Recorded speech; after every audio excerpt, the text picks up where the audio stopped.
As we do at events AfriForum arranges, I just want to open for us with prayer. Lord, we thank you for your grace. We thank you for all your blessings. And in this time, we also thank you for health. We ask you to guide us today. We are blessed to have a calling that we receive from you, a calling to fight for the light against darkness, to fight for what is right. And we thank you for the opportunity to play that role. And we ask that you guide us during these deliberations. Let your will be done. Amen. I want to welcome the people that are here, but also people watching from home.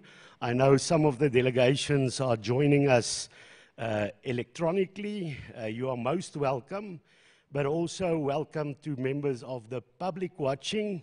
And I also want to specifically mention AfriForum's members. The 284,000 AfriForum members makes it possible for us to arrange these kind of meetings.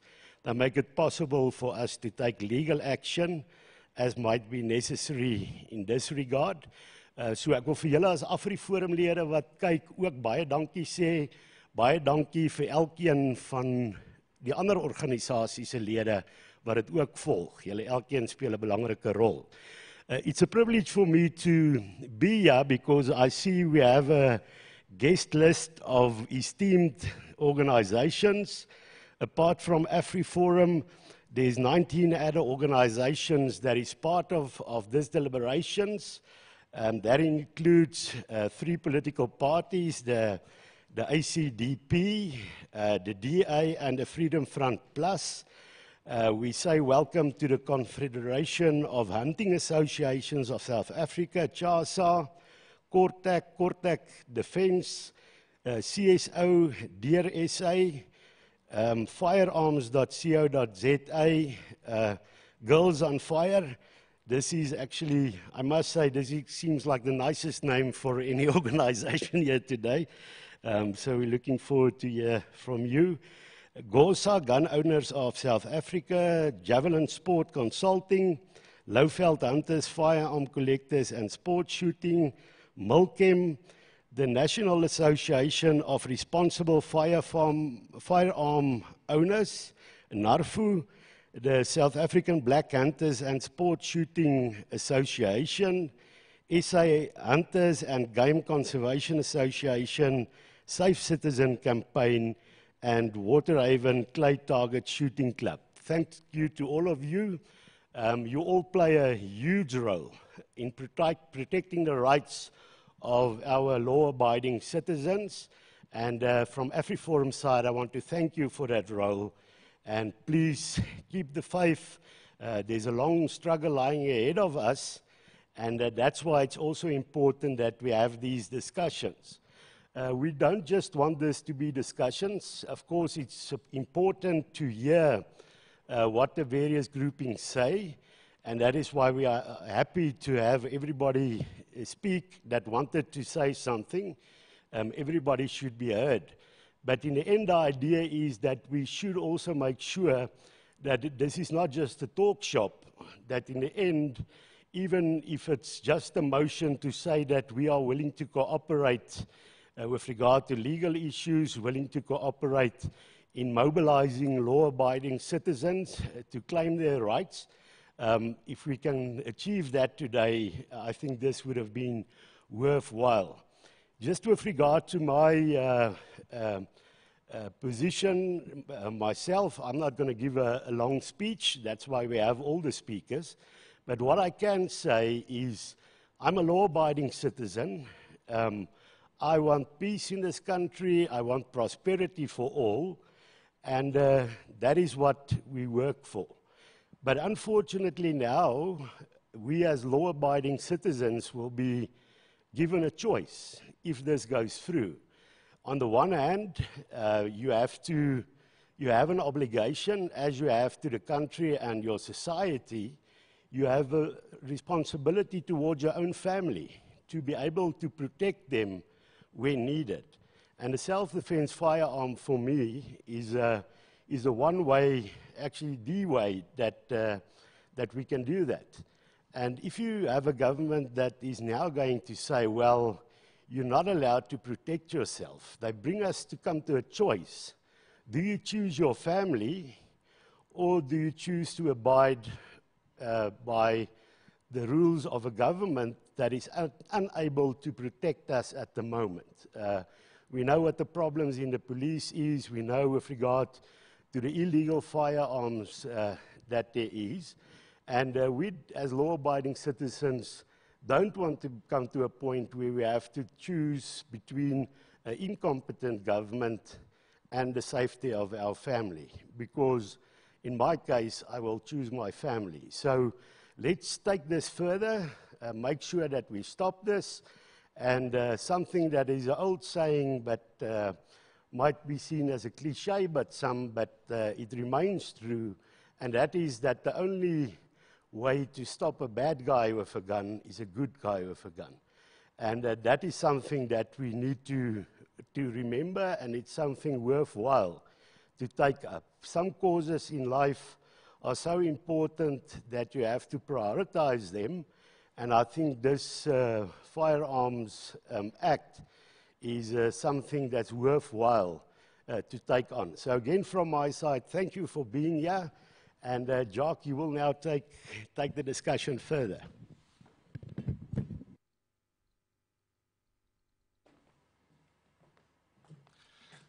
Thanks, Scully. We're going to move on to the different speaking turns, and I would like to welcome AfriForum's Manager of Legal and Risk, Marnus Kamfer, to the stage. Thank you.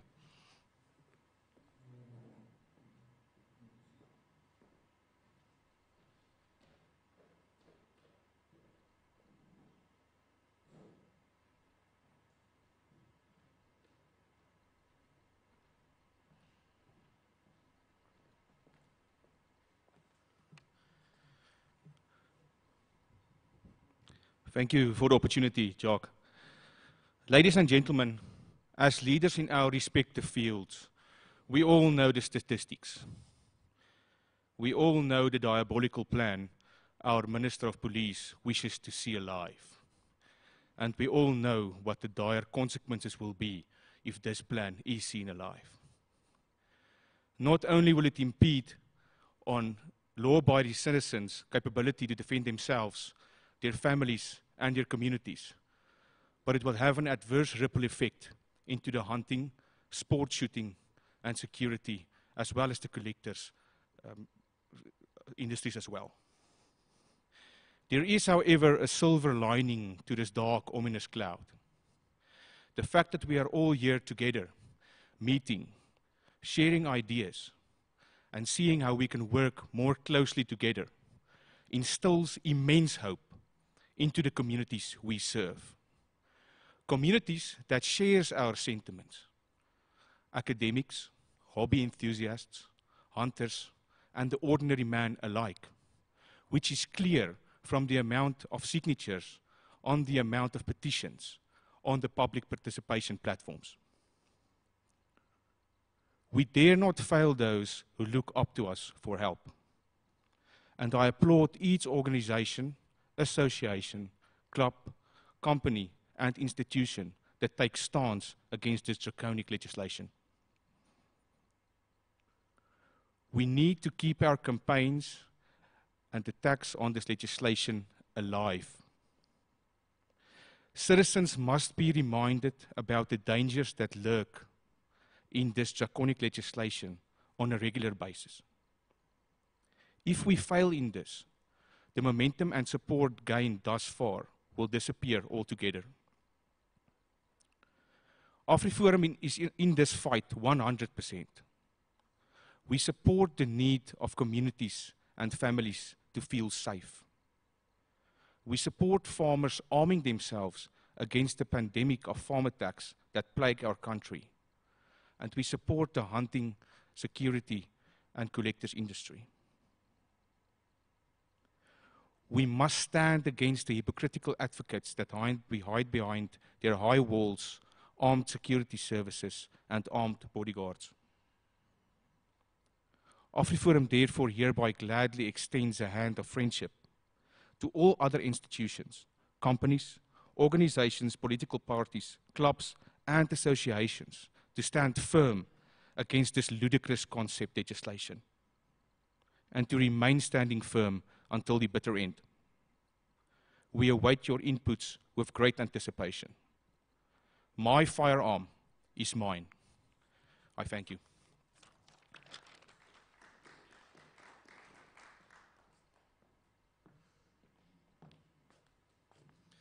Thank you very much, Marnus. I would like to welcome Ms. Tepi Mekwa to the stage from Girls on Fire. Thank you, Tepi.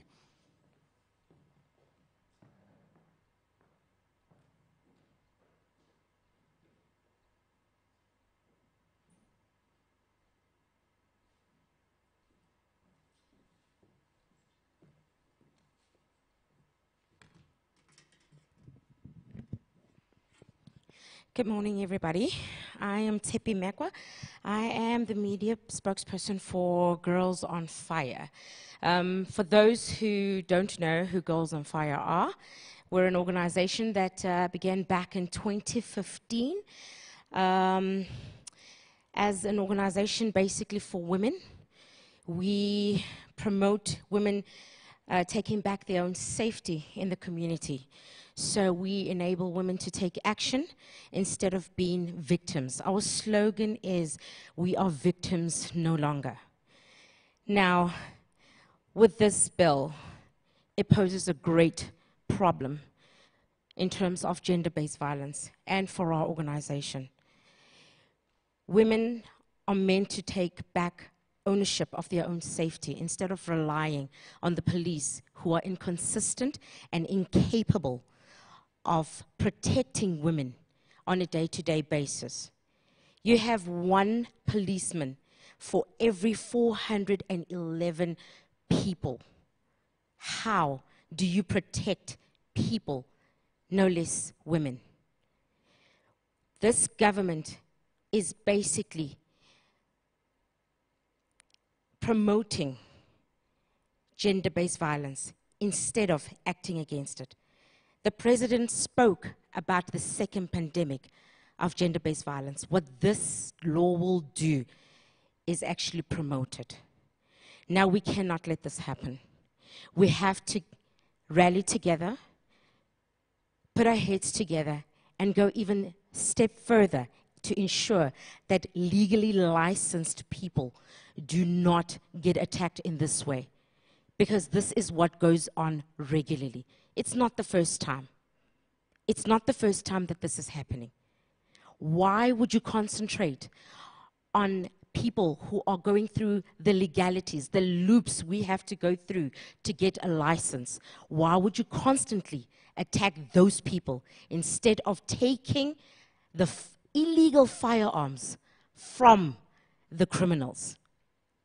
We are a low-hanging fruit. That's what we are. We are easy targets. And we, as Girls on Fire, cannot let that happen. We will not let that happen. We will continue the fight to empower our women. We will continue the fight to empower people as a whole. This has got nothing to do with black and white.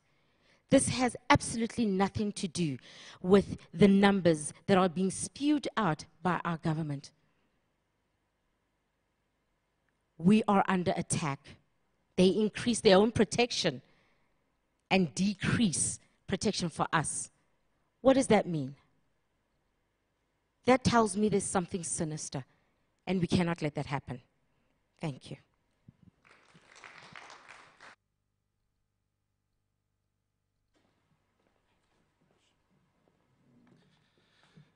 Thank you, Tepi. I think sinister is an apt word to describe these regulations.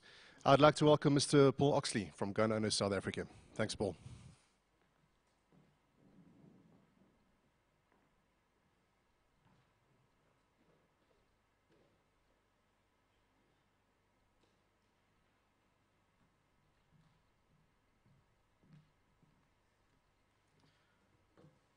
Morning, everyone.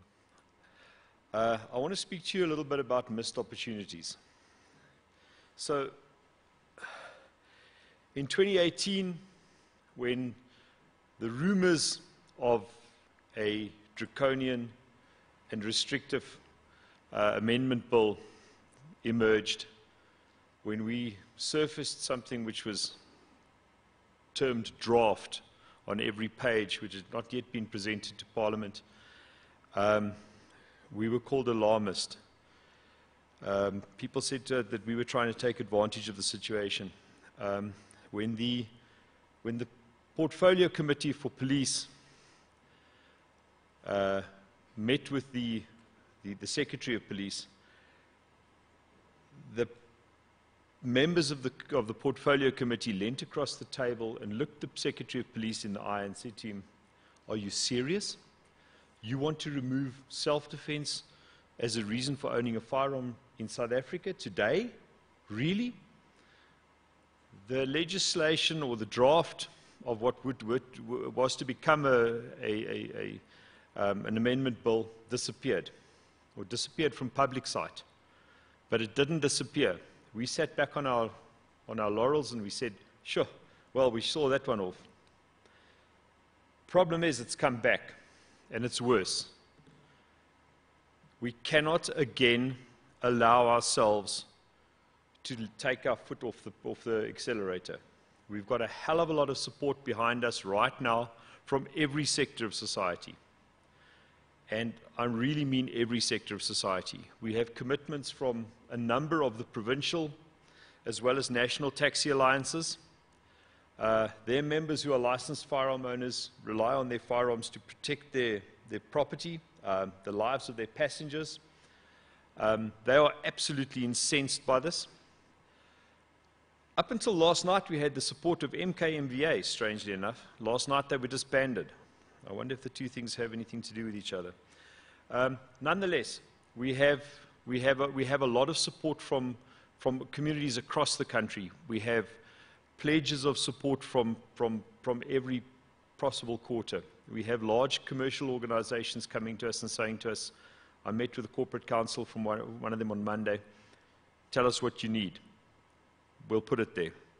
So GOSA has, apart from everything that we've tried to do for our colleagues, the organization that we gave birth to in 2015, the Girls on Fire. Apart from that, we have a couple of different approaches to this specific piece of concept legislation. We partnered with people like Dear South Africa to get out a public participation process. Rob, thanks. We partnered with the Institute for Race Relations, who have another public participation campaign where Dear South Africa and Rob's organization goes directly to the Secretariat. The IRR's public participation campaign goes directly to Parliament, to the Parliamentary Portfolio Committee. These are proper participation campaigns. There's a lot of petitions going around. I'm not quite certain how influential they will be in the South African context. But the point is we need to use all of them, and all at the same time. So what GOSA has done in their own right is that we've developed something which we call the theme of the day. So every single day we take a section of the proposed legislation and we deal with that. We highlight, we've had our lawyers go through it and they've picked out what are the salient points, what are the changes from the old existing act to this new proposed bill, and how and why we should oppose that. And we're encouraging letter writing on a daily basis. We've had, I don't want to say hundreds of thousands of responses to that because quite frankly, we don't know how many there are. One of the things that we do know is that the legislation or the responses that are going directly to the Secretary, we don't know whether they're being looked at. I'm hoping that a little bit later, Dear South Africa will tell us they have a method of tracking that. So all of these things, we have to do them all at once. Exactly what Marna says, we can't afford to let this thing slip. We can't afford to take our foot off the accelerator the way we did in 2018 and we sat back on our laurels and said, wow, we've got it handled. This time we have to push it through. So whilst we have our legal team developing angles of attack and challenges, and those are going to be going in any case. Since 2015, there's been a requirement for all new legislation to have an underlying socio-economic impact assessment report. That was published at the same time as the bill wasn't published, interestingly enough.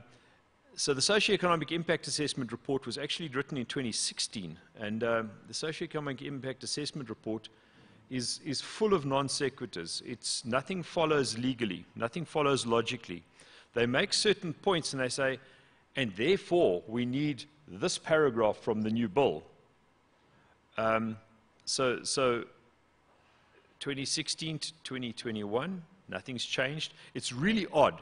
The socio-economic impact assessment report, in the words of one of our senior counsel, looks like it was written by somebody who is mentally deficient. It doesn't follow. Nothing follows in it. Nothing is lawful in it. Nothing is logical in it. That is a huge angle of attack.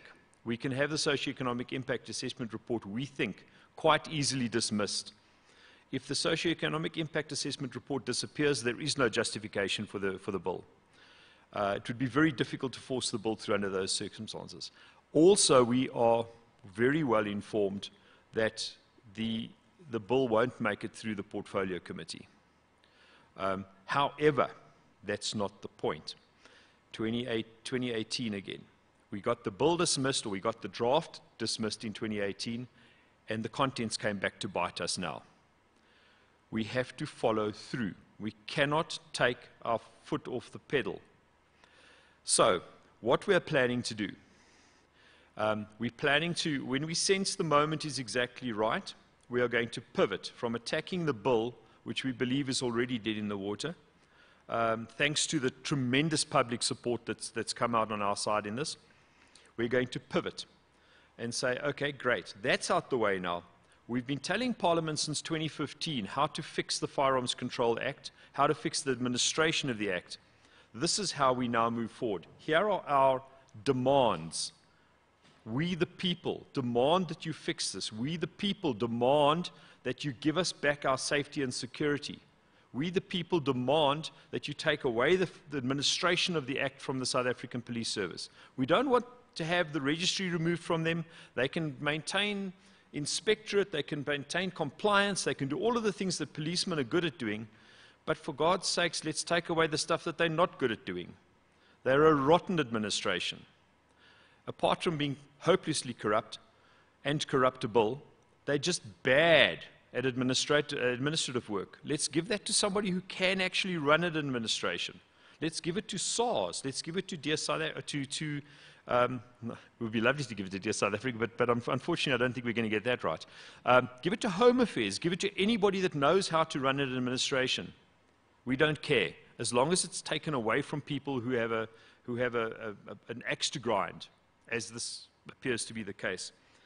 On the 23rd of June, in Midrand, we are going to be holding a mass demonstration. We will be holding it in the approximate vicinity of the Chief Justice's office, for no other reason than that, it's a convenient location. On the 1st of July, we will be holding a march in Cape Town to Parliament, where we will present our plans and our demands to the Portfolio Committee for Police. We invite everybody to join in on this. We're working very hard to have a lot of public support behind us. We're working quite hard to have a lot of non-firearm owning support behind us. That's important. This is so crucial to everybody. We have to stand together. Maybe this is our Mandela moment. Thank you.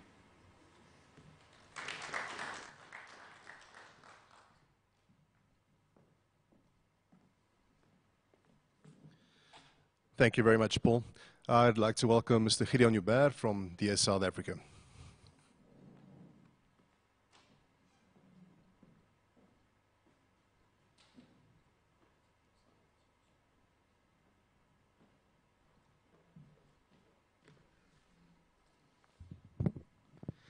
Tip isn't the only short person in the room today. Good morning, everybody. Hi.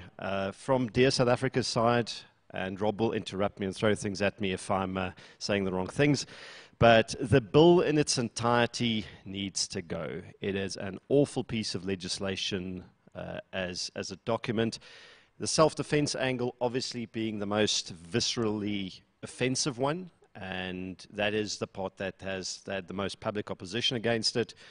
But I think a whole swathe of other speakers are going to dissect all the other parts that need to go. So suffice to say, it all needs to go.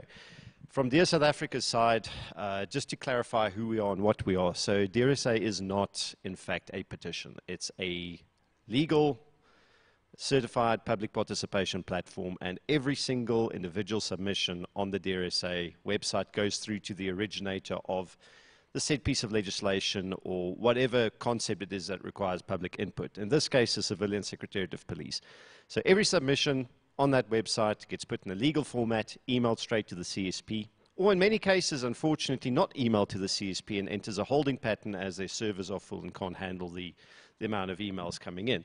So as an interactive question, ladies and gentlemen, out of all the emails, about 65,000, well, it's now well over 85, going to 90,000 submissions through DRSA.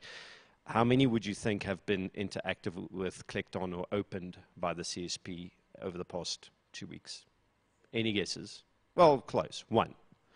They have interacted with one, which I am reliably informed is rather unprecedented, especially with a piece of legislation as important and controversial as this one, where in general they start reading them on the first day, because by the second or first Tuesday after such a public participation process ends, the committee expects a full report.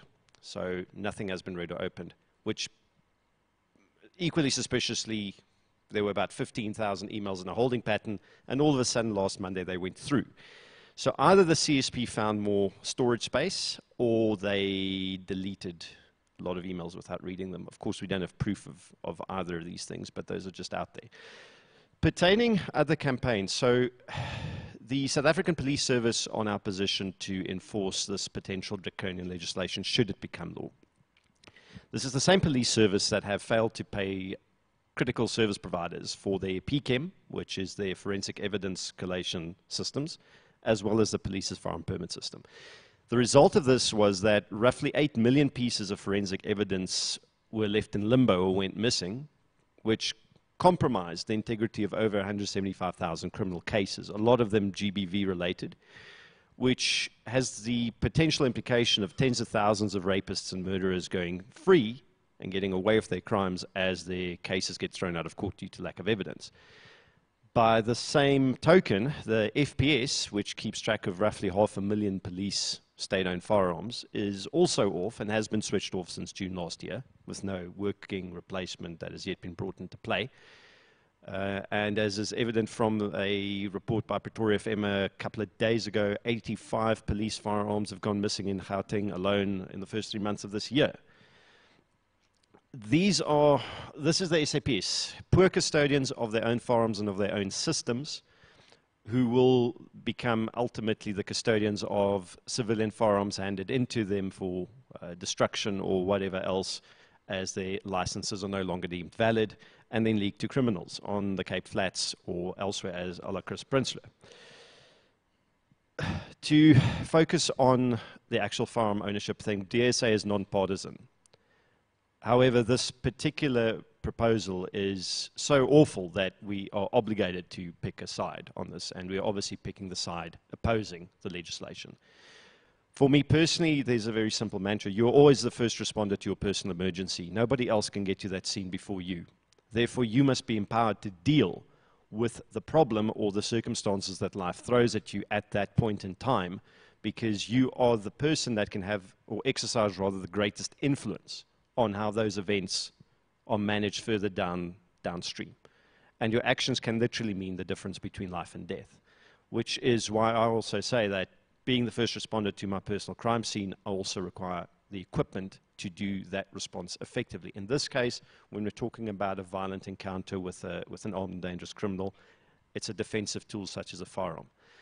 My right to defend my life and the lives of my family, loved ones, and the people I care about isn't something that hinges on peer-reviewed international studies. It does not hinge upon SAPS response times, and it's certainly not something that hinges on the permission of a government official giving it to me.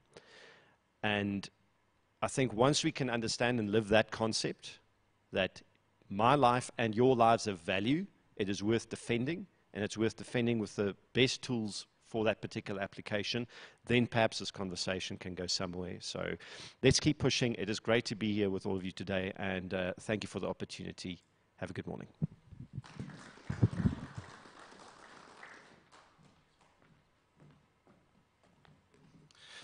Thank you, Gideon. Also touched on an important point there, that no government or no government official has the right to determine how you're allowed to defend yourself or not. Although a lot of people have been pointing to the South African Constitution not weighing up to the American Bill of Rights and the Second Amendment, that is not something that we need to depend on government for as a right. We have that right, and we will use it, and we will enforce it. I'd like to please welcome Dr. Pieter Groenewald from the Freedom Front Plus. Thank you.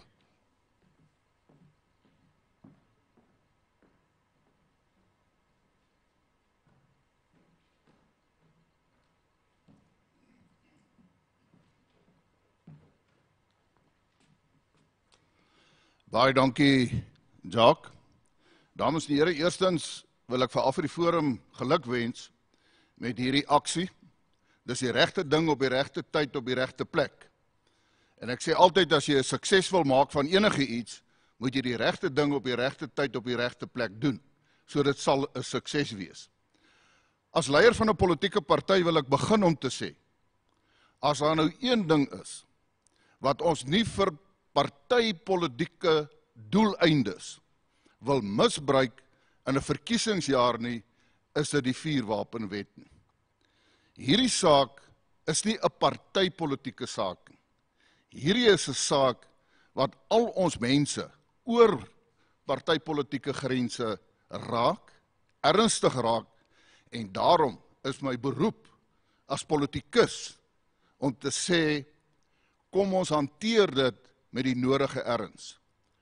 Want as ons partypolitiek daarvan gaan maak, gaan ons daardie ANC's, wat teen die wet is, want daar is van hulle, net eenvoudig verenig, en dan gaan ons 'n goeie saak besoedel met partypolitiek. Maar natuurlik moet ons praat, want dit is die politiek wat juis hierdie veranderinge teweeg wil bring. And I want to start by referring to statistics. You know, according to statistics, 90% of people who die in a bed. So I can make the statement to say, according to statistics, a bed is a very dangerous object. So be careful when you go to bed this evening. And I mention that because we talk about statistics on firearms, and if you listen to the minister, what is the main reason he puts forward to say that we need these amendments, specifically when it comes to own a firearm for self-defense, is that, according to him, the majority or the most murders and violent crime that takes place in South Africa is because of firearms. Now, what is the real fact about this? Because if you make such a statement, at least you must have some statistics. Now, I have posed many questions in Parliament over the years on firearms.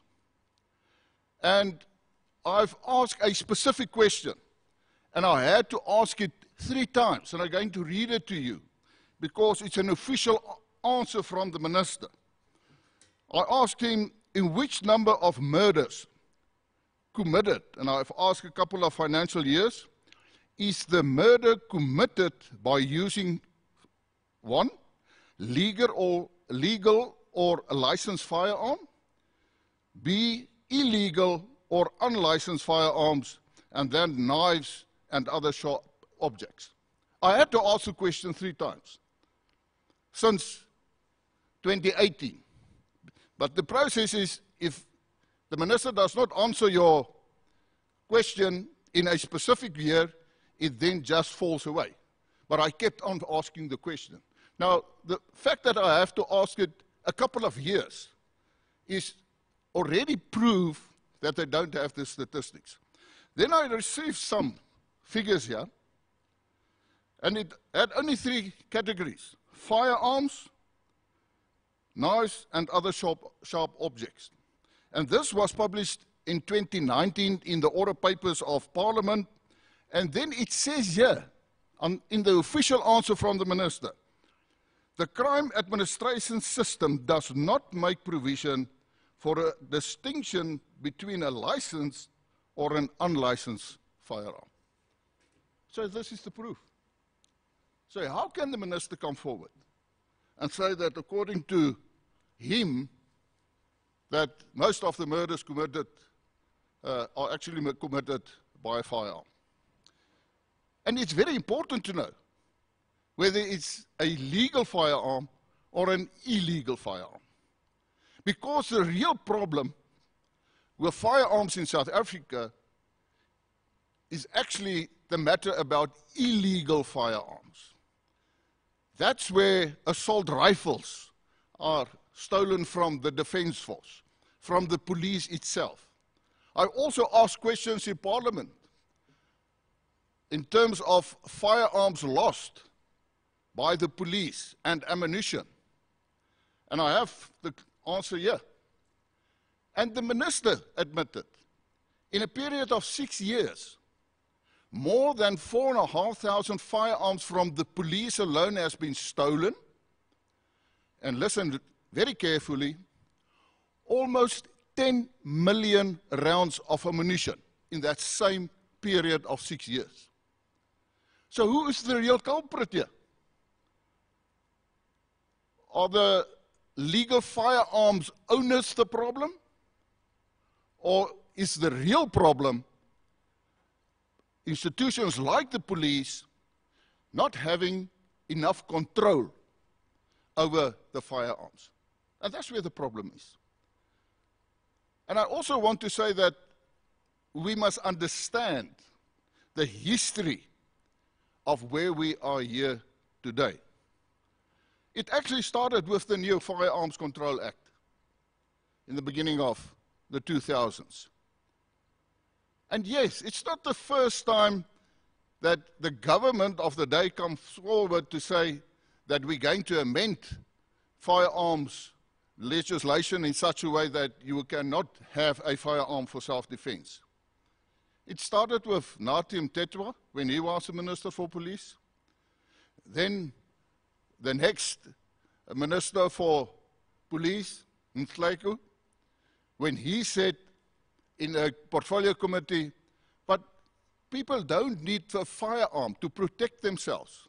And I asked him in the portfolio committee, well, Minister, why do you have bodyguards in the first place and why do they have firearms? Can they please hand in their firearms? Because you don't need a firearm to protect yourself. And it was quite an embarrassment for him. And then, of course, the President Becky Cele, that said in 2018, and I think Paul Oxley referred to that is what they want. So this is a process.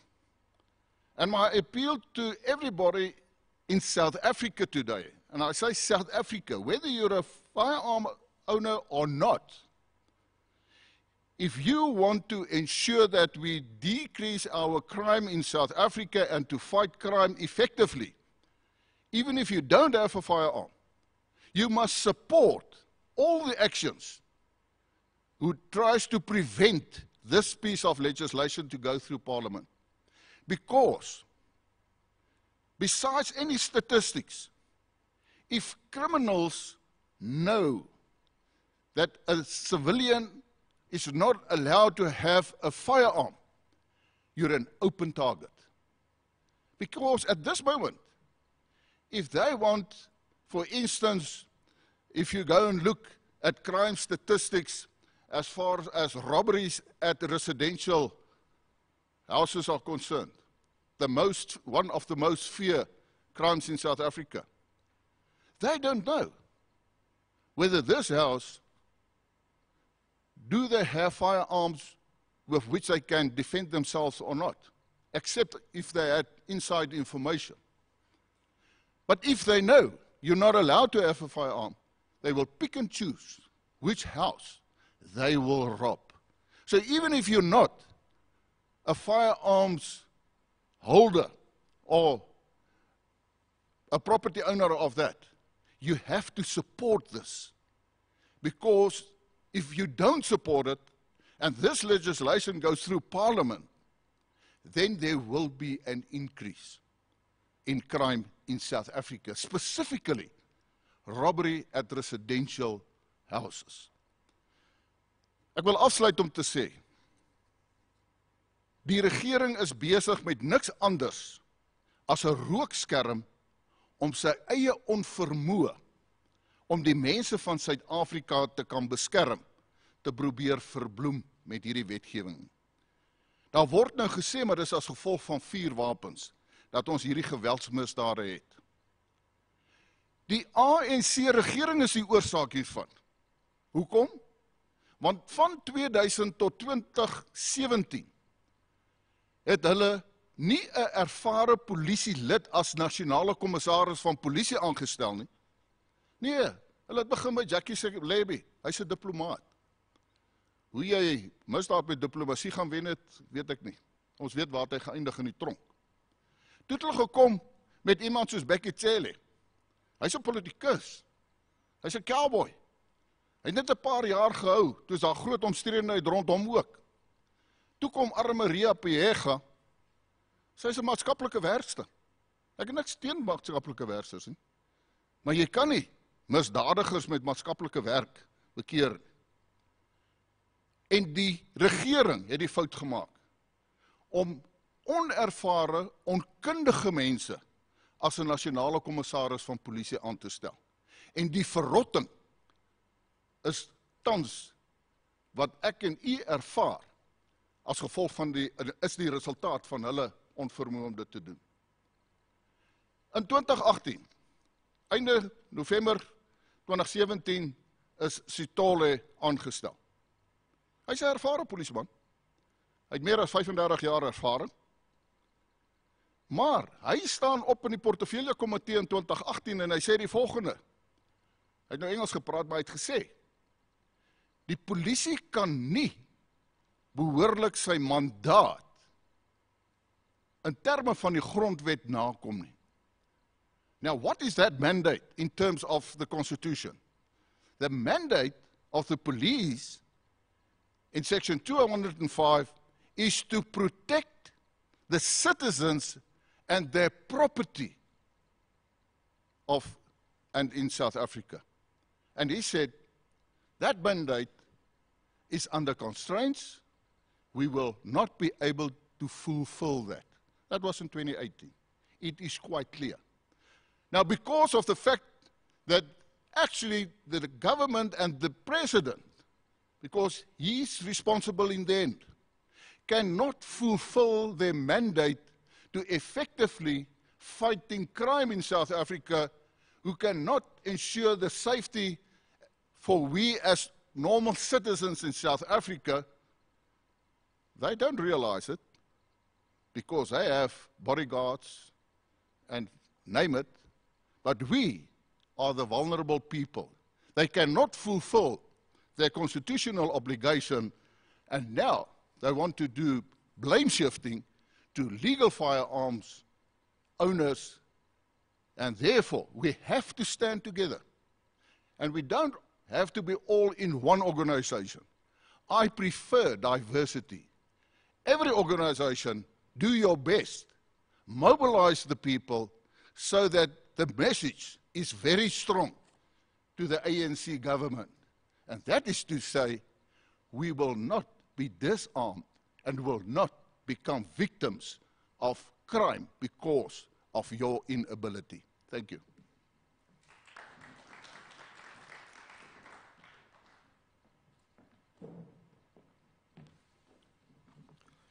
Thank you very much, Dr. Groenewald. I would like to welcome Mr. John Beare from Lowveld Hunters. Thank you, John.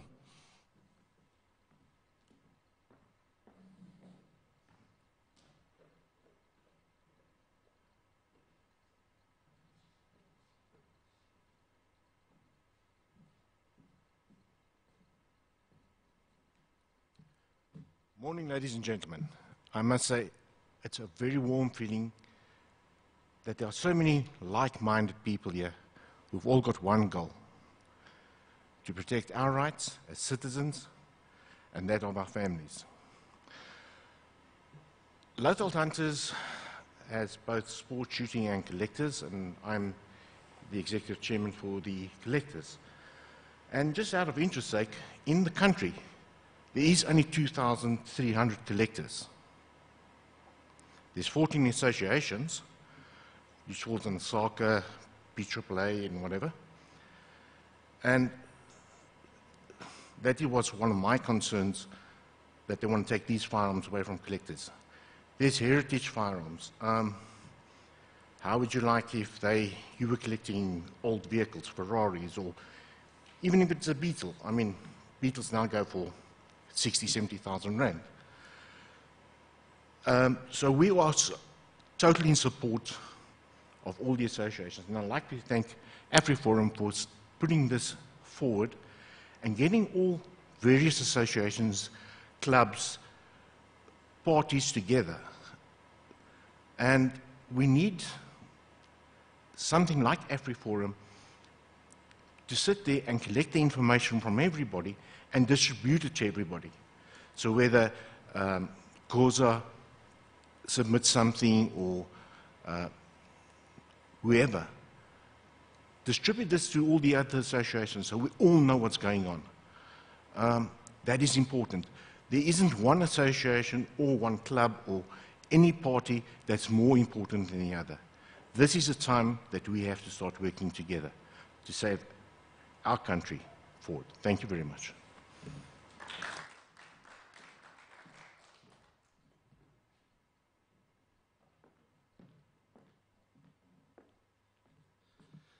Thanks, John.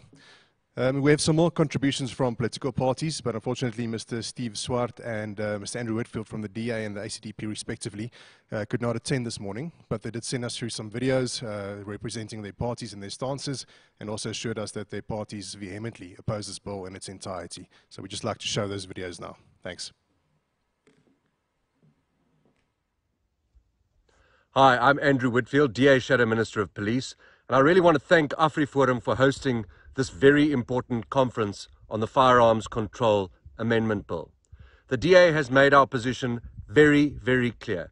We are fundamentally opposed to the Firearms Control Amendment Bill and will be opposing it in its entirety.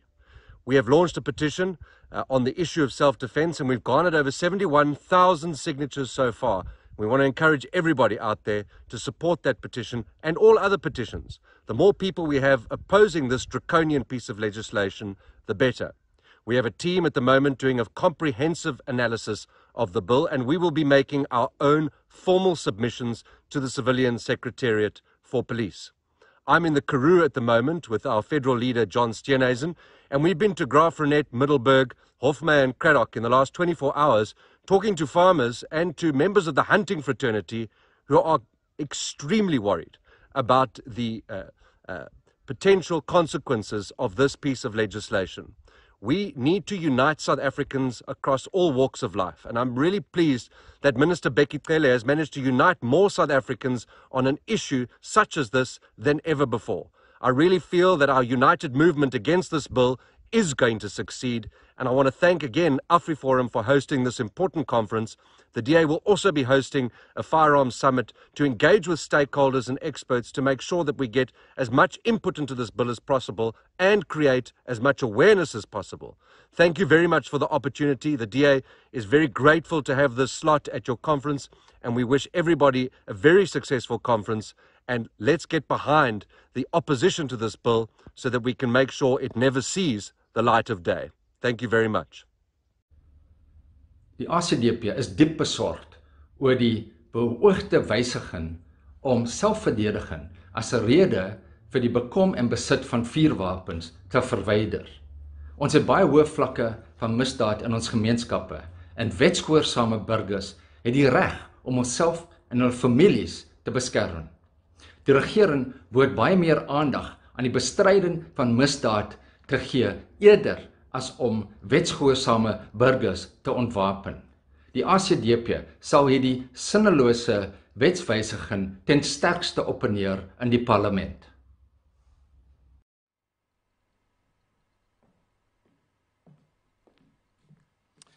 Yes, I guess we need to thank our Minister of Police then, in that case. Mr. Grant Friedman from Courts Act Defence unfortunately couldn't make it, so I would like to welcome to the stage Mr. Ian Cameron from firearms.co.za.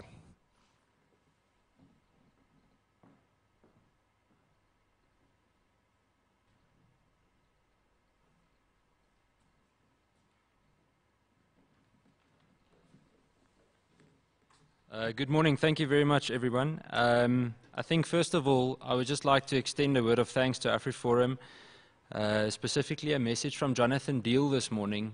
He just sent it to me now, and I would like to quote him in saying that he would really like to applaud AfriForum for this critical event. And I think I'm emphasizing what everyone else has already said, but I think it's crucial to create a platform where we can discuss this together. And I think the more people we have using different approaches to achieve the same end goal, the better.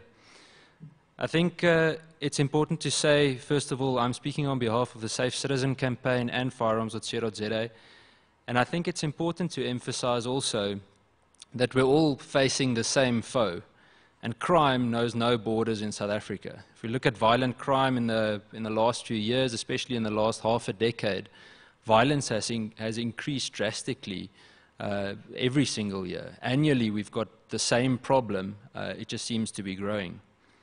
From a Safe Citizen side, I would like to say that the amendment bill is, at best, a very ill-considered and uninformed attempt by government to strip us of our right to defend ourselves. I think it's important also to say that the various disciplines of shooting, whether sport shooting or hunting or any other form, even the collection of firearms, all have their own associations or feel at home at a different association. From a Safe Citizen side, it's important that we can all speak together, whether it's in a body like Safe Citizen or not. It's important that we join those bodies and that we support the different platforms. I would like to invite everyone to not only obviously support the AfriForum platform, but also the DASA platform, the Institute for Race Relation platform, follow Paratus, whether it's on Facebook, the website, or Twitter, and then also support the Freedom Front Plus platform. The more people we have listed and the more opposition we create with a specific amendment bill, the better. I would like to keep it short and sweet. I would like to conclude with the 9 reasons that you need a firearm for self-defense in South Africa. Unfortunately, as said by Dr. Groenewald just now, the government has failed in its constitutional mandate to safeguard citizens and their property. You are most likely on your own if something were to happen, and therefore you need a firearm for self-defense. Unfortunately, also the police in South Africa lose more firearms than law-abiding citizens. In fact, some of them have even sold firearms to criminals or even given them out or used them for criminal activities. And therefore, you need a firearm for self-defense. Government currently does not have the resources or don't want to give the resources to have the ability or capacity to really stop violent crime, nor do private security firms, despite their best attempts. Therefore, you need a firearm for self-defense. And this is something, especially with what Tsepi said with regards to Girls on Fire, that I want to emphasize again. A responsible, well-trained woman that is law-abiding with a firearm levels the playing field against any rapist or attacker double her size. Gender-based violence has reached unprecedented levels in the country, and the one thing we can agree with, whether they are finding a solution or not, is how the President said that it is a next pandemic that we are facing. We don't have to debate the definition of a pandemic now. The point is, it is a really serious problem. After that, I think it's important to mention police competency. For the past 2 years, the police in most cases didn't have ammunition themselves to do their usual annual training shoots. Just a few years ago, 47% of cops in the Eastern Cape weren't competent to carry firearms, yet they were carrying them. Just over 20% of cops nationally weren't competent to carry firearms, yet they were carrying them. I spoke to a policeman a few years ago in the Eastern Cape, specifically, that shared with me that when he went to a training shoot with members of his station, when one member took out his firearm, the magazine was rusted to the inside of the pistol. Law-abiding, well-trained firearm owners that carry firearms don't need to live in fear constantly because they can take responsibility for their own safety. Therefore, again, you need a firearm for self-defense. Law-abiding, well-trained firearm owners have improved situational awareness of their surroundings, and thus they can have a firearm for self-defense. And then something that I think is really short and sweet is that when the police don't answer, your firearm will. You need a firearm for self-defense. Just in this past week, I read a piece, a short section written by Flip Bass, where he mentioned a story about an elderly gentleman who had to call the police 3 times for them to just answer the phone, and the station is only 183 meters from his house. It is simple. If you can defend yourself with a firearm, you can defend your family. If you can defend your family, you can defend your neighbors. And when neighbors defend each other, they can defend a community. You need a firearm for self-defense. I think it's important today that we say to government to stop alienating law-abiding citizens, and that if they are with us or not, we will start alienating criminals more actively together.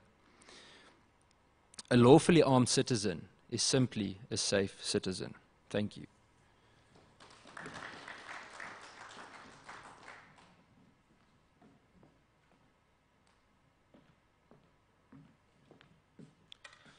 Thanks, Ian. AfriForum has produced a short video looking at some of the Minister of Police's claims regarding gun violence and also debunking them.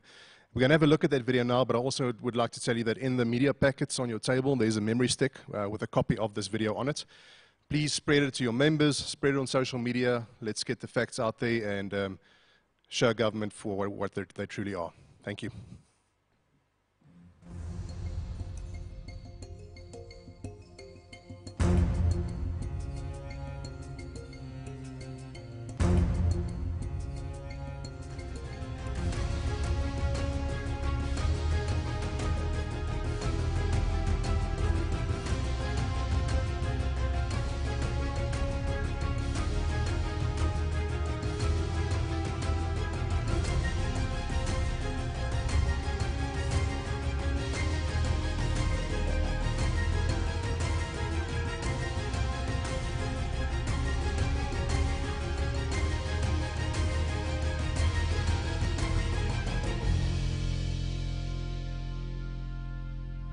In one of the most violent countries in the world, where the Commissioner of Police openly admitted that law enforcement forces are unable to fulfill their mandate, the government is pushing to amend the Firearms Controls Act to prevent citizens from owning firearms for self-defense. The amendments also have far-reaching implications for hunters and sports shooters. Government's campaign against legally owned firearms, headed by Beare, the Minister of Police, seems to rely on the spreading of misinformation about firearm statistics. This is evident from his television interview that was aired on SABC, and in which he made several unsubstantiated claims about gun violence. We have discovered that the countries that don't give the right to the individuals to own firearms have a less violent crime against their own citizens, including women. We ran Cele's claims past the former head of the SAPS's Crimes Information Management and Analysis Centre, Dr. Christa Kok, a man who understands crime trends in South Africa better than most. The problem is you can't compare. He refers to research, and he constantly referred to research, but we haven't seen that research document or documents. And it would be interesting with how many countries did they compare. The ones that he mentioned, for example, Japan and Botswana, have got, firstly, a very low level of crime. Actually, in Japan, it's, there's basically no violent crime at all. In Botswana, it's also a very low level. In the last few years, it increased a little bit because they have now also a problem of an influx of foreigners from the north, especially.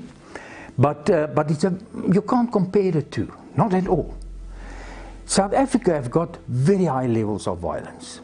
More people are killed and injured by legal firearms in the hands of the owners, even more than those that are out there illegal.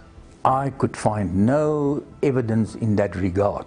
2019-2020, 566 guns were used, those were illegal firearms, were used to murder, injure, attempted murder people. But 1,334 were legal, that were in the legal hands, that were used to injure, mostly those would be women. So it doesn't stop. No, that I can't, that figures doesn't make any sense to me.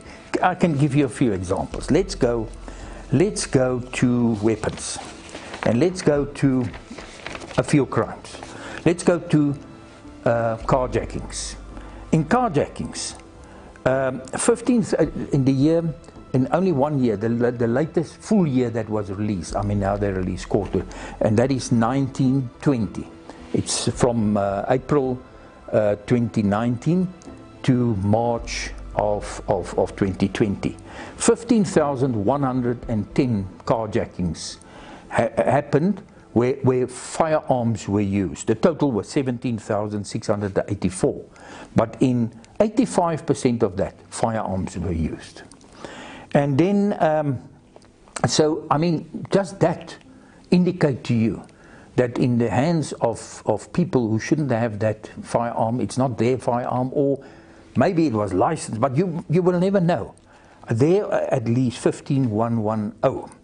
Then when we come to business robbery, 16,261 business robberies occurred where a firearm was in the hand of the criminal. But how it comes to that figures, I mean, I don't have a clue. We found them to be more lethal, more violent than those that are out there. So if you reduce these guns, you are reducing the violence against the ordinary citizens out there.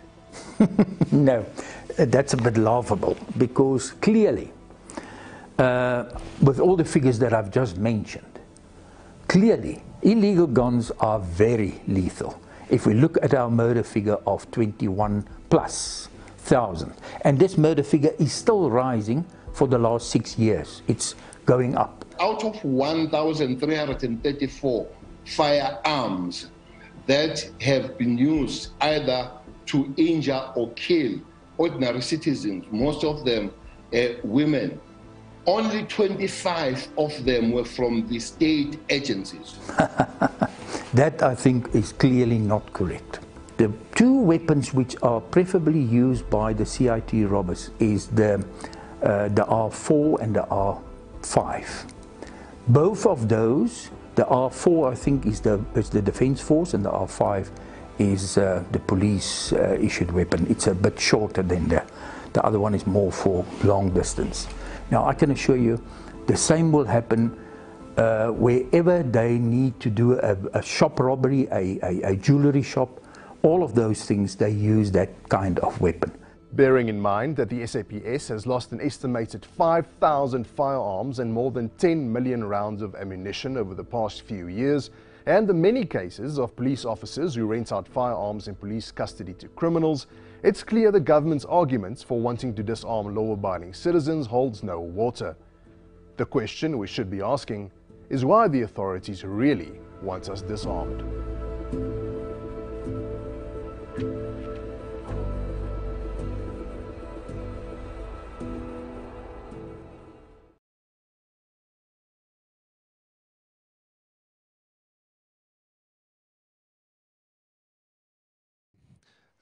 We're going to give an opportunity now, if there's anyone who would like to ask one of the speakers any questions, to please go ahead and do so.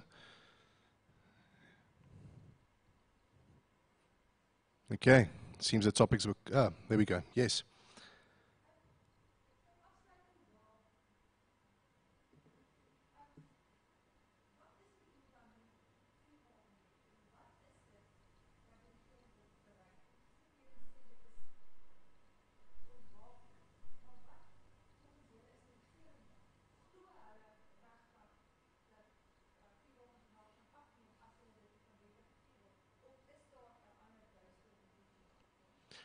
Kan ek net gevra net vir al ons gaste of jy net jouself kan voorstel asseblief? Dankie Christel. So what Christel was asking is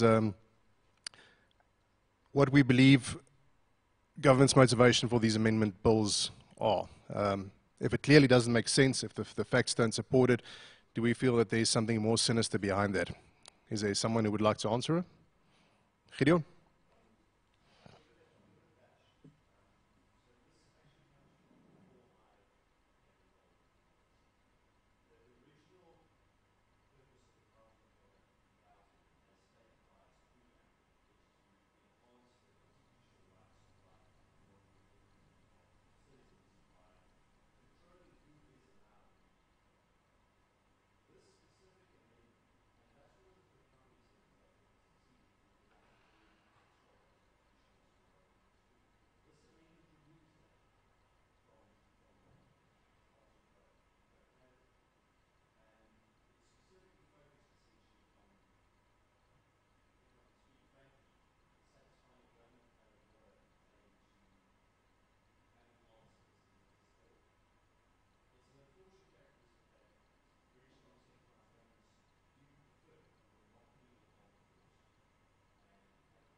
Thank you. That's Gideon Joubert from DRSA.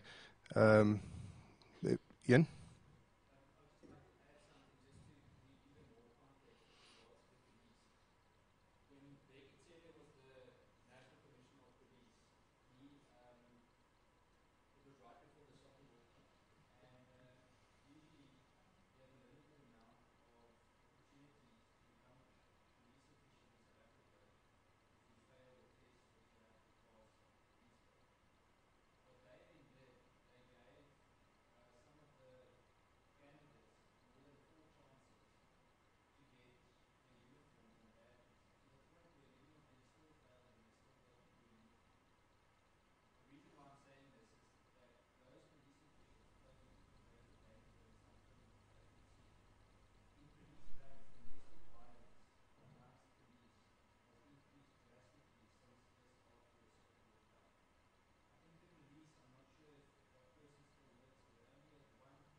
Now we see even more cases where officers shoot and kill family members and then often turn the gun on themselves. So just to create more context to what Gideon said, is that there's a total paranoia, but it's even more dangerous because those that are paranoid are actually more dangerous, far more dangerous than many of by far the majority of law-abiding gun owners in the country. Is anyone else who'd like to add to that? Paul? Thank you. So there's two things that happen here. Before the democratic elections in South Africa, the ANC is on record as saying that when they come to power, there will be no more civilian firearm ownership. It won't be allowed at all.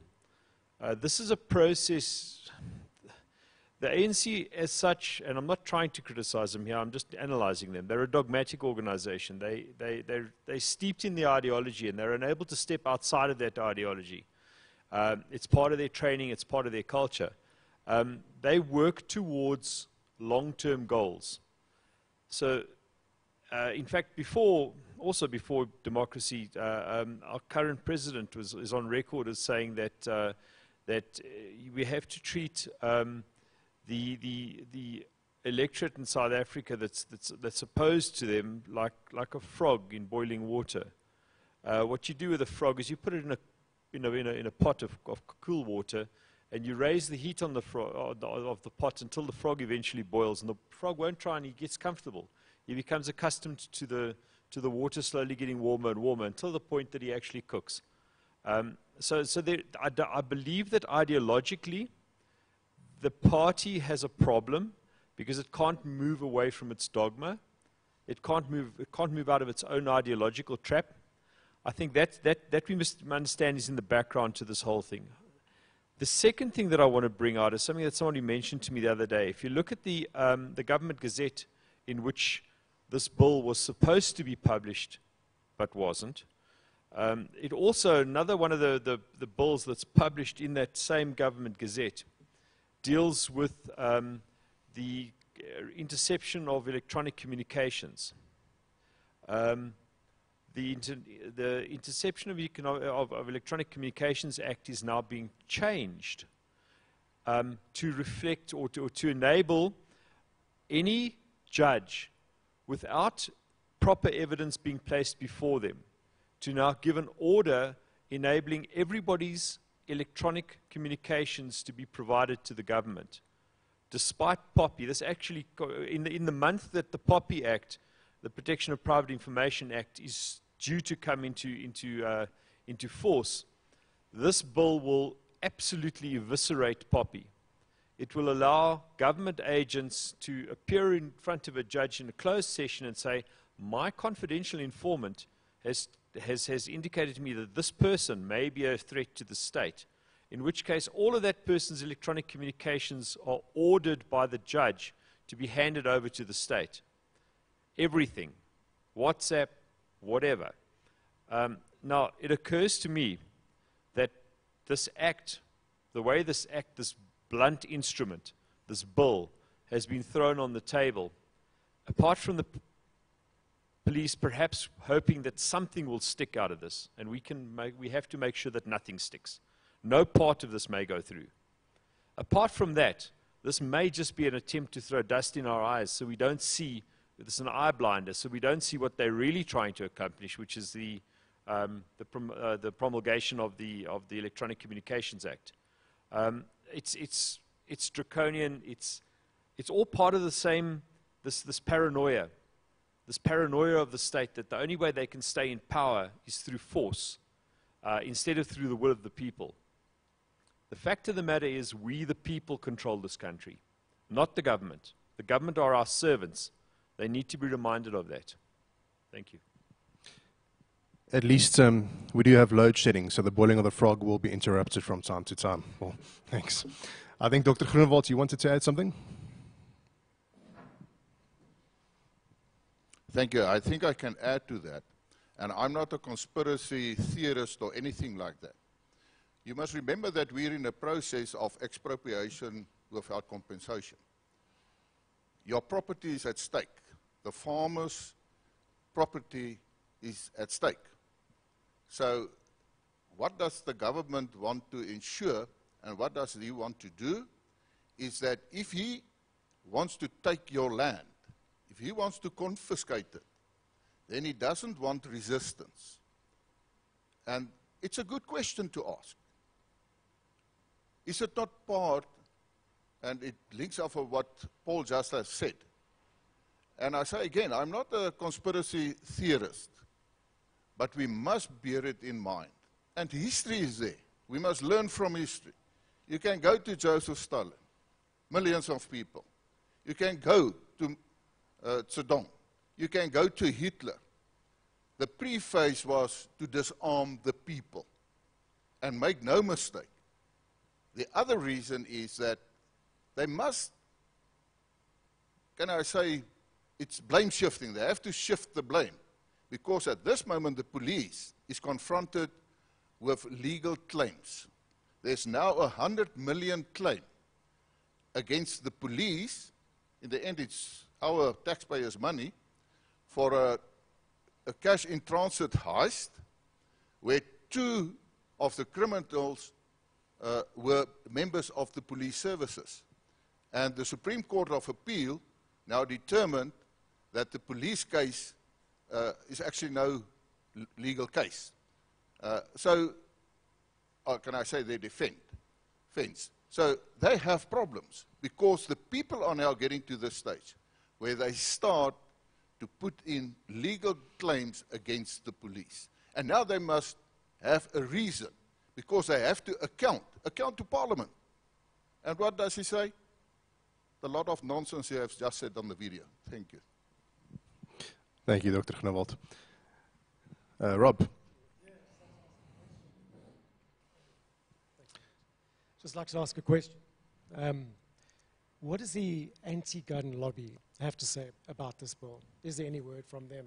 Maybe Gideon can answer that.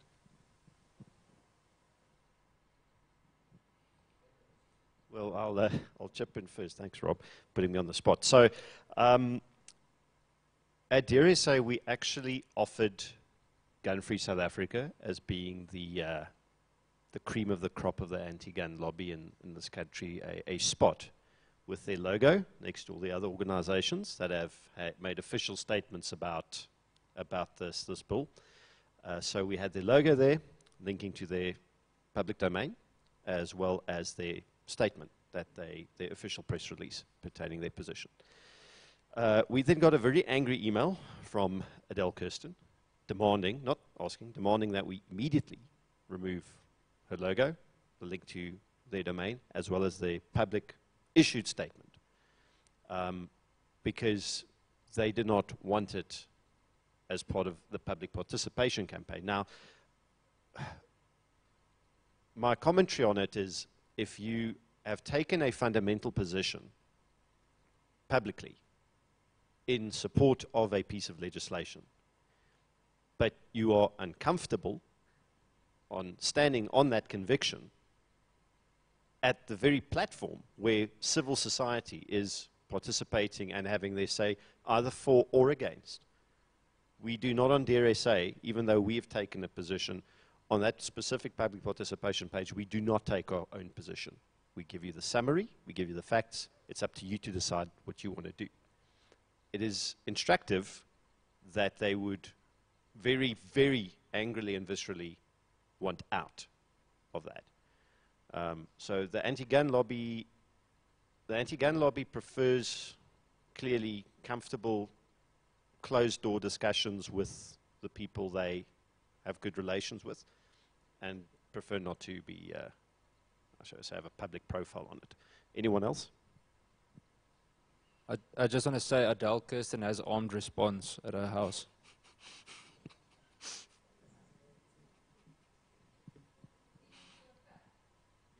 Yes, she admitted it to me on ENCA.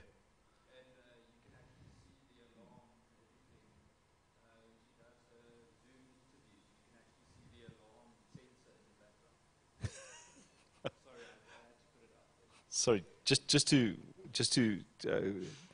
connect with what Dr. Groenewald said about the claims against the police.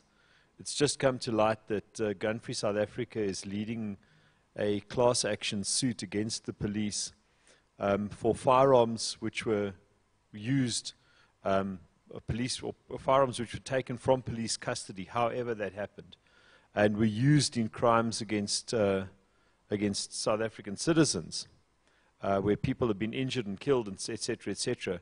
They're leading a class action at the moment to claim monies back from the police for those injured people. GOSA is considering joining as an amicus. Alex, I think you had a question earlier.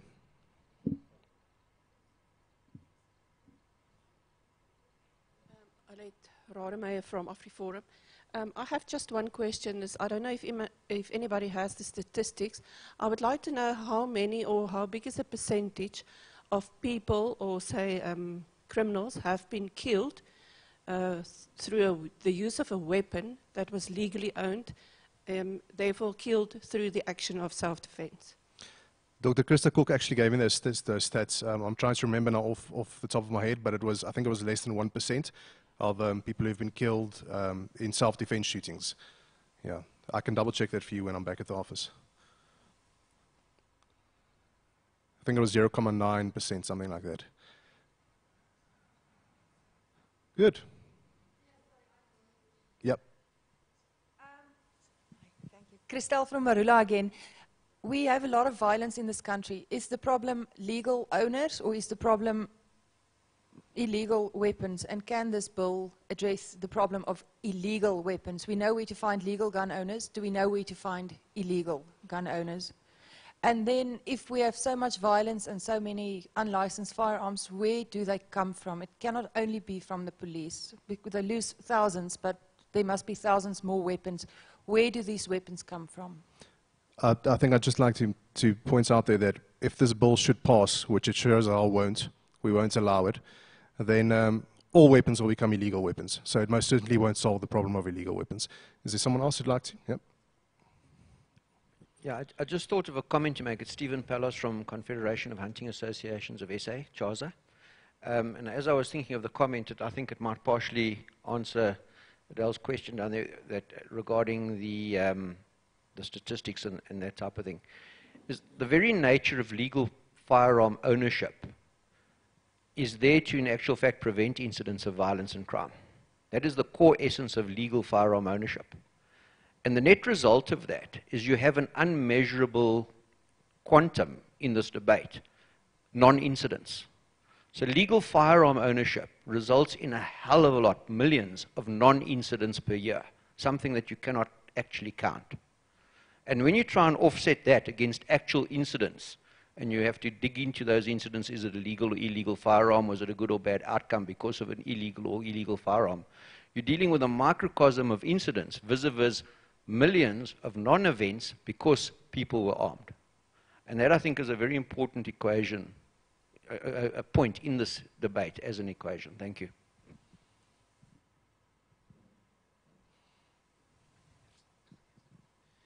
To actually add to what Stephen says, so internationally, South Africa has an extremely low rate of civilian firearm ownership. I think we clock in about 83rd or 84th at about 9.8 guns per 100 people. This means we have fewer firearms per 100 citizens in South Africa than Australia, New Zealand, Canada, Norway, Finland, Sweden, Switzerland, France, Germany, Malta, Italy, Hungary, Bulgaria, Yemen, Croatia, Serbia, the list goes on. So we are, in essence, an extremely disarmed nation, as it is.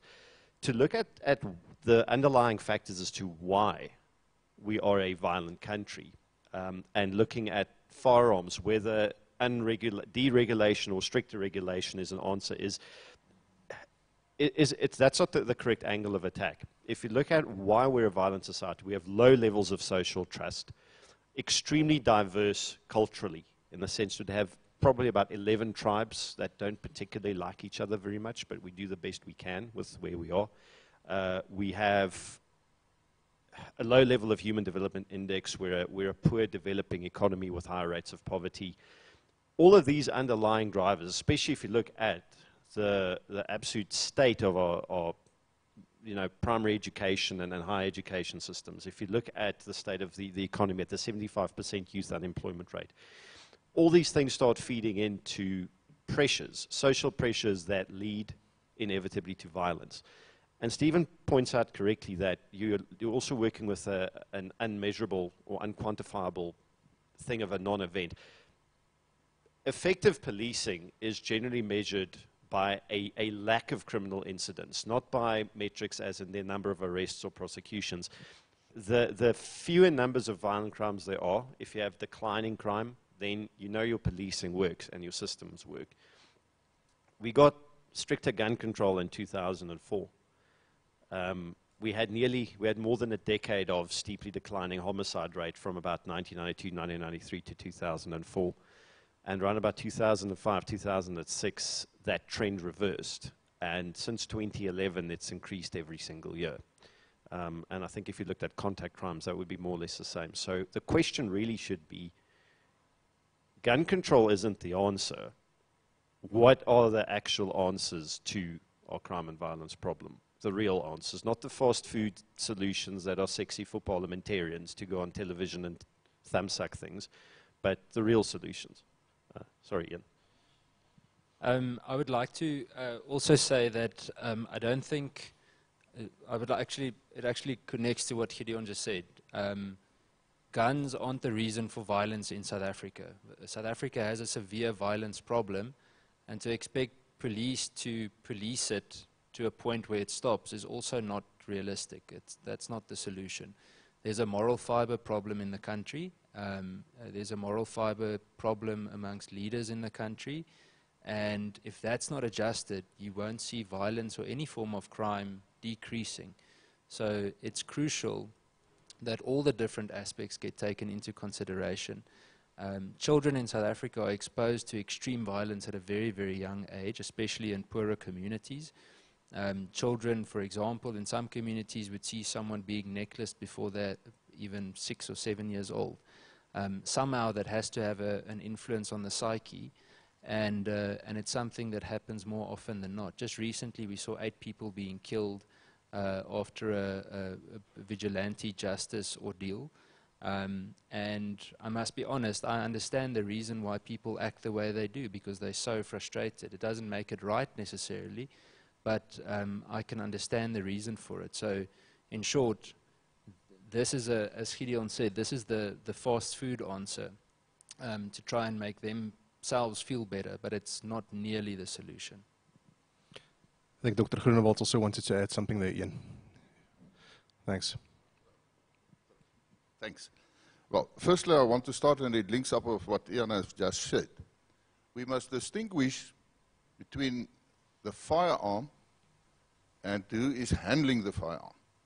I always say it in a good example is that if you blame the pencils for incorrect spelling, that is what the government is actually doing with firearms. Now, to come back, as what Ian has said, if we look, for instance, well, I can say that I was told that the price of an AK-47 at the Mozambique border is 1 bottle of brandy. Okay, I must admit that's about 2-3 years ago. Maybe it's 2 bottles of brandy today. But the fact of the matter is that is part of the problem. The illegal firearms. But the major problem, as far as I'm concerned, is that our whole system, the criminal justice system, people, and I want to say it's because of impunity. I mean, we've got wonderful laws, but when they have to ensure that people comply to that, that's a problem. If you go and look at statistics, at this moment, with all crime in South Africa, only about, specifically when it comes to murder, only about 10% of the cases are where we get some convictions. I mean, I have other statistics where, in fact, if you look at the investigation of the matter, in the end, in our courts, a criminal has an 85% chance getting away with crime. And that's part of it. That enhances the situation where criminals think, well, I can do what I wish. I mean, the minister himself, Bekitele, said with the Senekal case, he can't understand that one of the accused were arrested 13 times. But every time he gets away because of corruption and everything that goes with that. There is no accountability. There is not fear from the criminals. They don't even fear the police anymore because they know if they get caught, if you have the right price, your file or your docket will just disappear.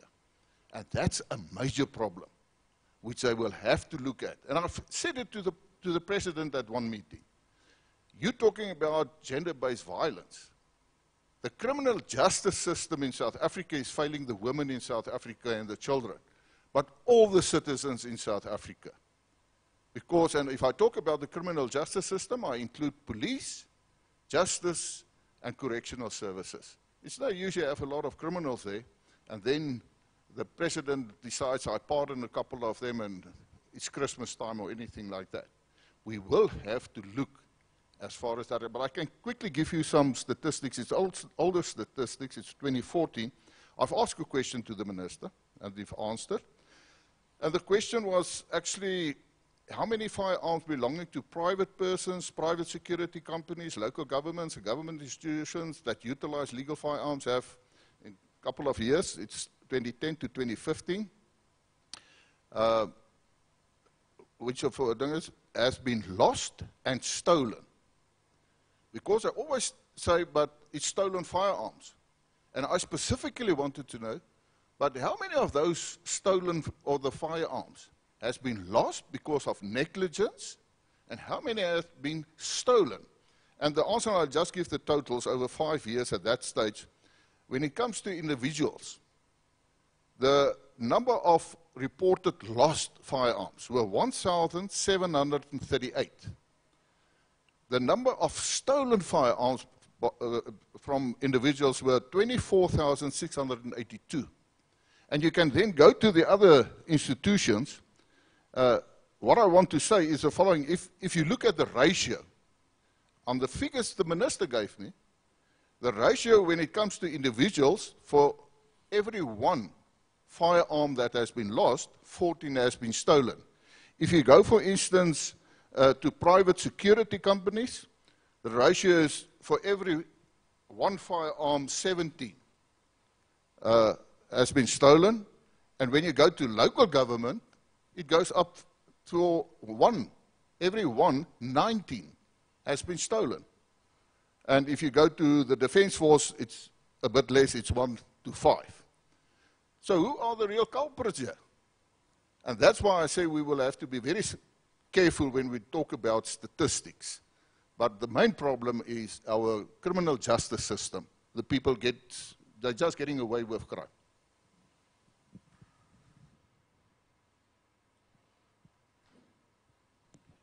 Yeah, thank you again. I think another observation which also comes back to the statistics and speaks to Dr. Groenewold's cautioning us about going to bed earlier on in his speech. What the gun-free element like to push is the correlation between firearm ownership and the implementation or the creation of the first Act 60 of 2000 and the murder rates. And they try and put them to correlate, to match each other. So they always argue that Act 60 of 2000 was the start of a downward trend. But the reality is that Act actually started to be implemented in 2004 and really continued till about 2008-9, its implementation phase. So there's not a true correlation in what they keep spouting out there. But where you will find a correlation in murder rates in this country, and it's quite clear, is if you correlate our social success, our social what would you call it, the economy and the well-being of citizens from, let's say, from the election in 94 onwards, you'll find that periods of prosperity and periods of relative goodwill correlate to decreases in your murder rates, and then it follows again. There was murders in the 90s because there was the hangover from the period of the election, all the factionalism and all that type of thing. Started to get better more or less in the Mbeki era, where murder rates started to look much better with quite big prosperity in this country at the time. You'll all remember the high jumps in property prices. There was a lot of feel-good in the beginnings of the 2000s. The economy was working well. And it carried on like that until the perfect storms of the 87 crash, and then enter the Zuma era, and the state capture phase was beginning then. And then you see that the trend goes again the wrong way with murder rates.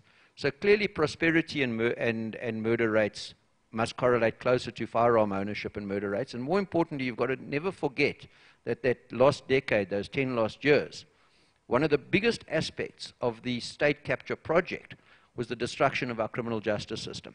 That was very deliberate and from within. And then again, you have that correlation of this upward trend in murder rates, which is certainly more consequence of the downward trend in people's well-being, economic circumstances, and the concurrent destruction of our criminal justice system in that period. It's got nothing to do with the increasing firearm rates in that time. The increasing firearm rates is actually also a consequence of that, because people, when they're under those circumstances, will indeed want to defend themselves and need to defend themselves.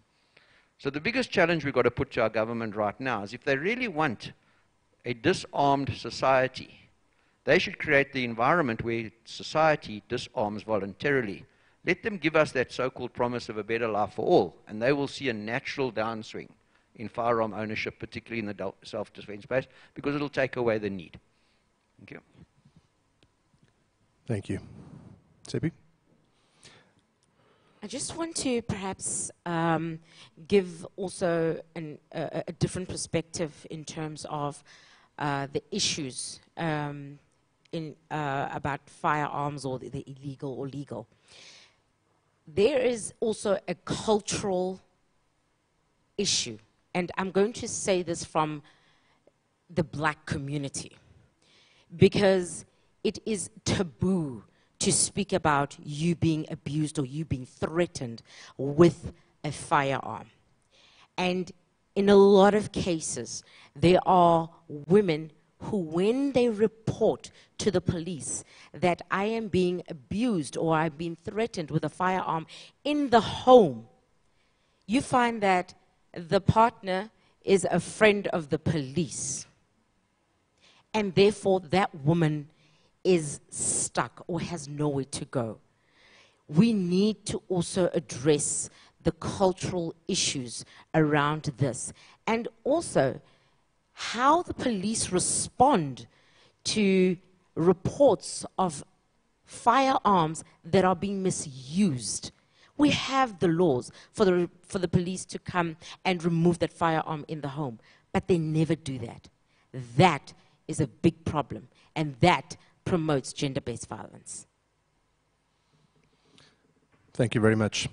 I'm going to give one last opportunity for comments. Marnus? Thank you very much. I think an interesting consideration will be Venezuela in 2013, where they actually tried to put in this restrictive legislation with regards to firearms. And when they went back a year later, they saw, the firearms are still running rampant. The only people who obliged was the few people who had legal firearms, and the violence rate remained pandemic high. And when considering South Africa again, and what Dr. Groenewald and the other speakers said, is our borders are shut. Remember the videos during the lockdown period where they ran with bags of cigarettes on their backs and selling it here? Now, that's easy to get cigarettes in here. How easy will it be to get illegal firearms here? And on top of that, like the speaker said, the police and the South African National Defence Force is well, it looks quite easy to get weapons there if you want it. So in the end, only the legal firearm owners and the law-abiding citizens in this country will suffer. The IRR gave a very interesting statistic. And it was since the first restrictive firearm legislation, Firearm 60 of 2000, in 2004, they looked at the raising of the crime rates after that. And it was quite interesting to see that the armed robberies of vehicles increased to 46.1%. The armed robberies of businesses increased by 522%. And the increased robbery at homes increased by 125%. So the only way, and that's what research shows, to stop this illegal firearms and people using that illegal firearms is the owner of a legal firearm. Thank you. Everyone's scared of getting shot, even criminals. I would like to invite Kali Kriel back to the stage to please put forward a motion against these proposed amendments.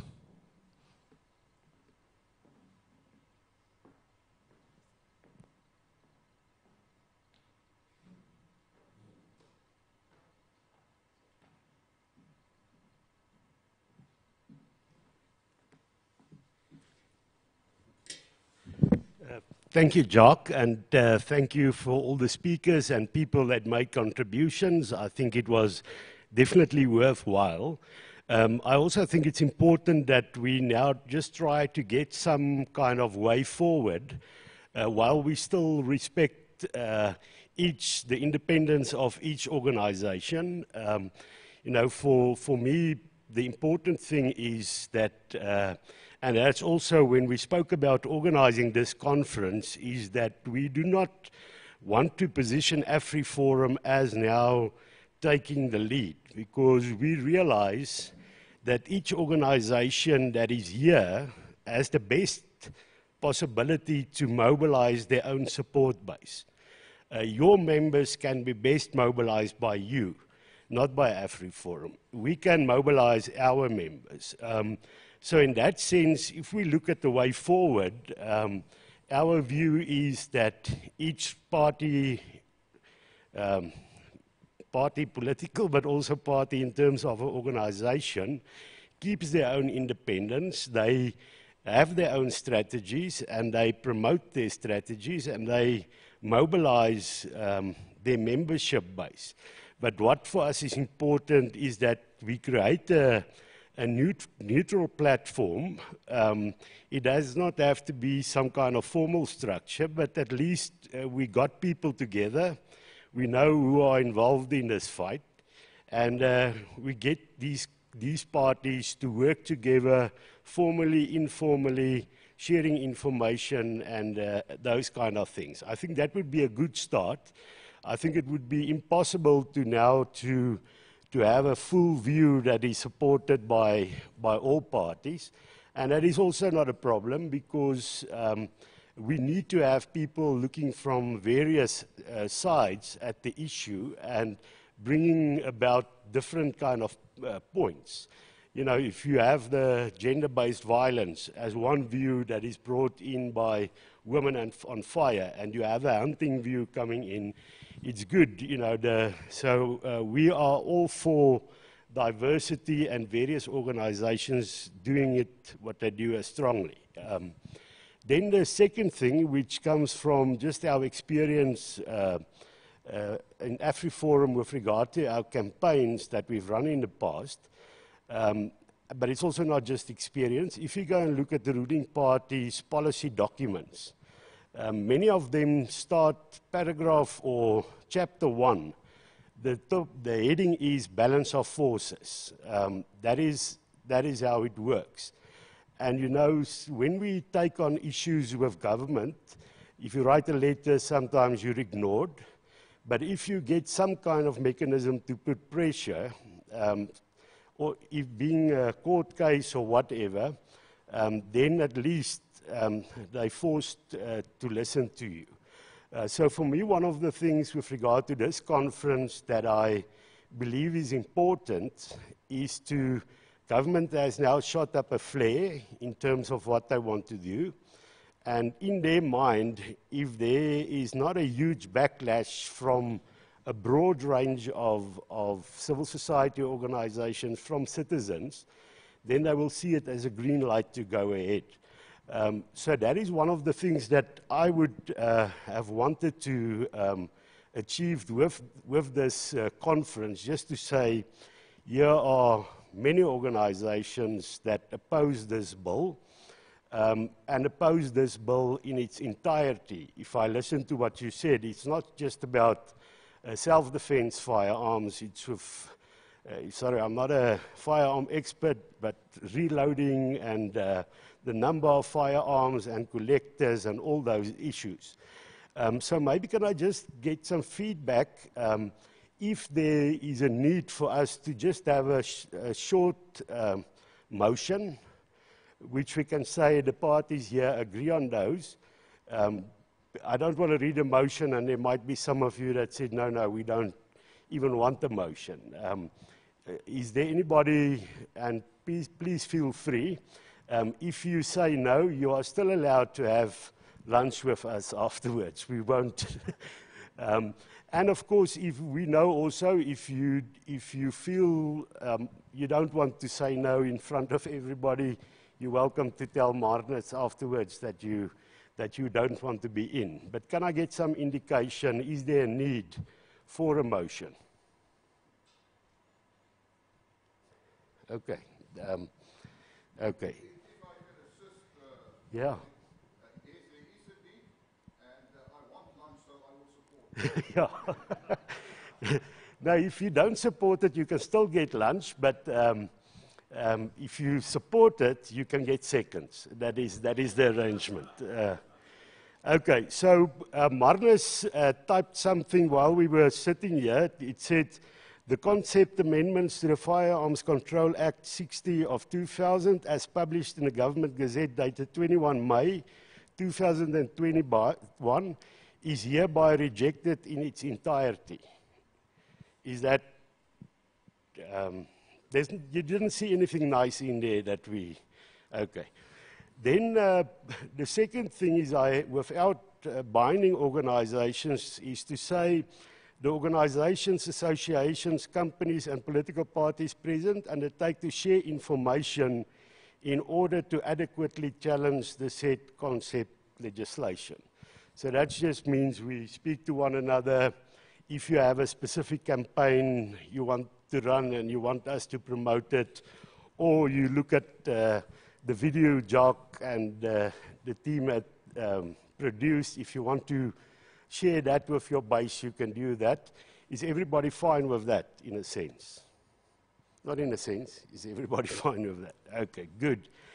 Then the third one is, our view is that there will most probably be litigation, but it's also a good thing to say you are going to litigate beforehand, so that you also, in terms of that balance of forces, send out a clear message that this is going to happen. And I realize that many of you won't necessarily have a mandate, because if you speak on litigation, it's money. But of course, that's why I think you should not now bind yourself that you will be willing to give 1 million rand for a court case. That is not what we can do at the moment. But I think what we can say is, if there is litigation, we will cooperate with one another. It does not mean we have to have the same legal team. But our legal teams can speak to one another. We can have the same legal team if needs be. Some might just be to say they want to be a friend of the court, amicus. Some might say, well, we don't have the funds to participate in the litigation. But sometimes also, it's also fine. We sometimes have parties and we pay the legal costs, but it strengthens your... I'm not saying, well, I don't see AfriForum's board here, so I can say those kind of things, but so sometimes also you can say, if, I don't want to now mention organizations, and then I think you have no money. I can see you all stacked with cash. But if there is somebody that we believe can strengthen the case, then we can also speak on that issue. So what Marnus has written here is to say the organizations, associations, companies and political parties present undertake to work together in litigation against the concept legislation. So you don't take out your cash now, so you can work together in another way. But of course, we will not frown upon people bringing millions.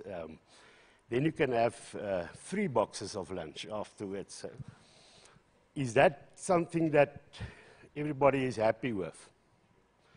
Okay. Then Marnus, we will have our language people looking at this. Marnus's English is brilliant, but we also just want a second opinion. And then we will email the documents to you for your official support. And remember, this motion is not an AfriForum motion. We're only one party that wants to work together. This is a motion of all of us. Is everybody happy? Okay, do you vote for a motion?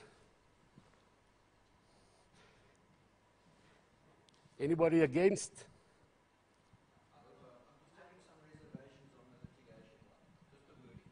Okay, can you propose something? Sorry? Okay. Okay, because I've used up all my English vocabulary, so I can't keep on talking until you have the wording. No, I'm just joking. You can take your time. Yeah, I'll just read it as it was written here. The organizations, associations, companies, and political parties present undertake to work together in litigation against the concept legislation.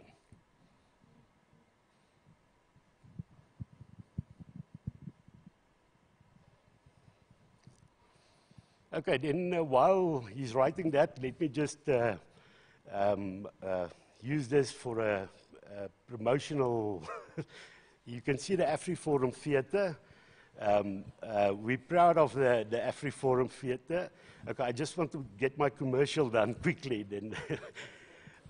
If you have any conferences or you have talent to sing or you're a great actor, you're welcome to come and do it here. We have positioned this as a community-based theatre. We also have people, if you want to kind of function where you have wine here while somebody is singing, that's also fine. But of course, at AfriForum, we don't use alcohol. But for the rest of you, that was actually not, that was a joke, but I see it wasn't that funny at all. Okay, you can julle die microfoon gou dit net daan toe vat? Waar is hy? Okay, good.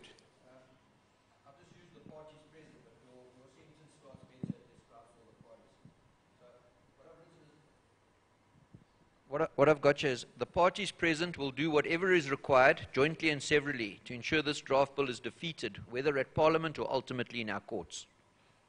Okay, that's great. Will you give that wording to Marnus? Okay. Thank you so much for that. Is everybody happy with that version? Okay, great. And also, if you don't sing, you can also just go on the website afriforumtheater.co.za, and there's quite a nice things that you can come and watch. And also to the media, you're more than welcome to publish the website name of AfriForum Theatre. I'll say. Thank you so much for coming. There's something to eat outside.